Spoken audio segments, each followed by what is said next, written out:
So the Unrivaled league is pretty big.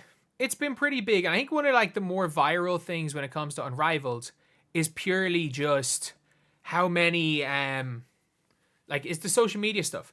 Players that maybe you would think wouldn't interact with each other, players that have been interacting with each other. Like a lot of people are saying it. It's like All-Star Weekend, or it's like these players are at summer camp. It's like when all the top recruits go to are ending up together in summer camp, which is not that crazy a statement to make, to be honest. But it is funny seeing who's interacting with who, seeing players interacting. And one picture that has been going viral is, obviously you can see Kay Martin here, but it is like they're like, oh, all of Caitlyn Clark's friends there in Miami when Caitlyn Clark is when she's like obviously at home. But honestly, given the stalker and everything situation, it's probably best that, Caitlyn Clark's whereabouts isn't being given out. But yeah, obviously you've seen Kate Martin with the laces, not the aces, seemingly having a great time. But this picture going absolutely viral, posted from Lexi Hull.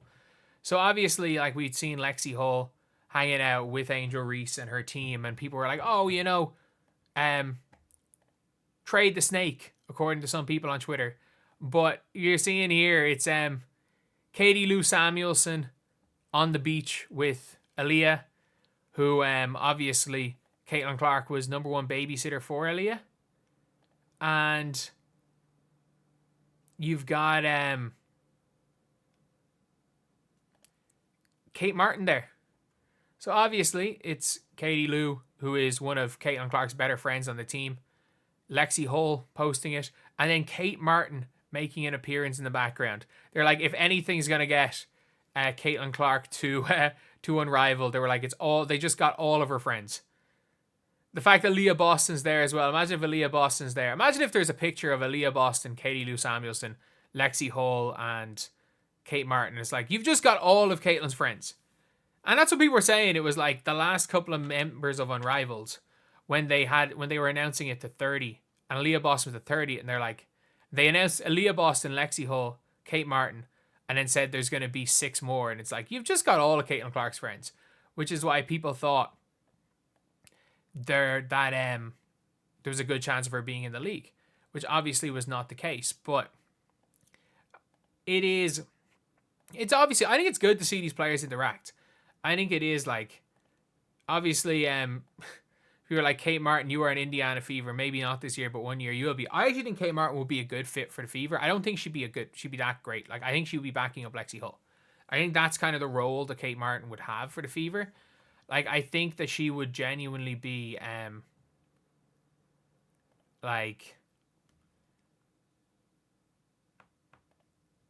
think she'd be like a 15-minute a game player. I think she'd be like, people are like, oh, she'd be starting. It's like, not really. She would be like a glue guy type player, but I do think she would have a role, which isn't bad. People like, don't need another bench cheerleader. She'd probably be a starter. I don't think she'd be a starter, honestly.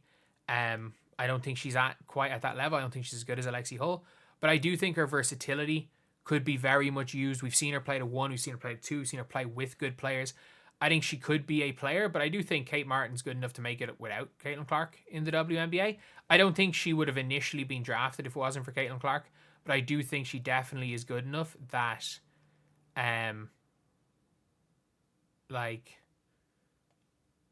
she would be, she's still a WNBA player. You're seeing here, like, be excited when it happens.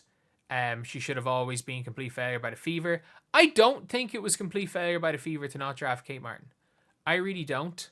I think when it comes to the Fever, I think it was the right decision to draft Celeste Taylor. I think it was failure by the Fever to draft Celeste Taylor and cut her. And if they weren't going to play Celeste Taylor, then fair enough. Then to go and take Kate Martin. I don't think that was too bad failure, to be honest. But it is, I do like with Unrivaled seeing stuff like this. Like, I think it's cool to see all the players hanging out, because, like, in the NBA, imagine if it reminds me a little bit of the bubble. Like, it really does. Like, I always thought those bubble blogs were really cool when, like, Matisse Tybel and stuff were doing them, and other players were doing them. I really enjoyed the bubble blogs. I thought that they were really good content. I thought that it was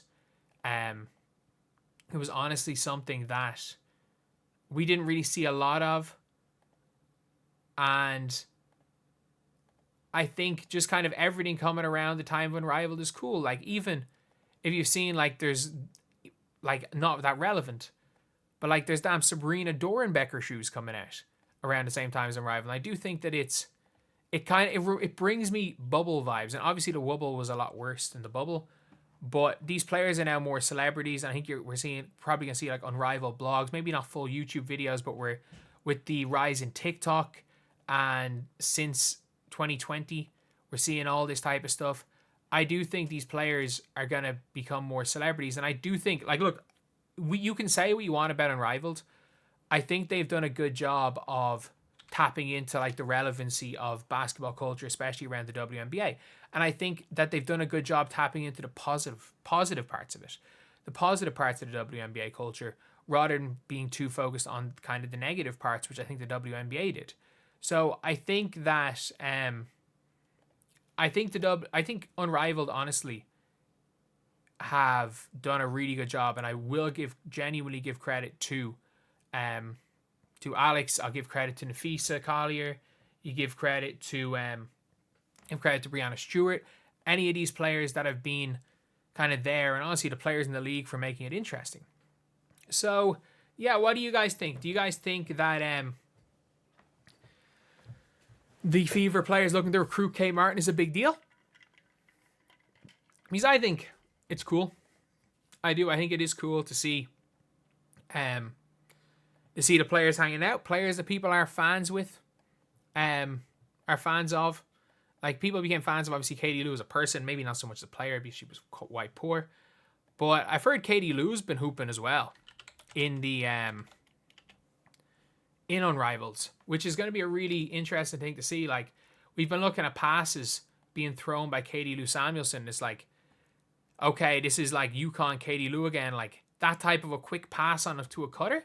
Okay, Katie Lou's getting her sharpness back, which is a really good thing as well from these Unrivaled clips. And again, like, look, it's very different in, like,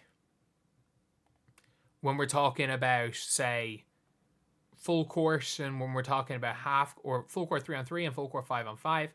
But obviously we're seeing these clips, but it's really nice to see the players seemingly all having a good time. Look, it's one of those things where it's like a couple of bad things could happen in Rival and get toxic quick, but as of right now, it seems to be an all-around good experience for all of these players. So anyway, yeah, that is the video. Let me know what you guys think in the comment section below. Thank you guys for watching. Please like, comment, and subscribe.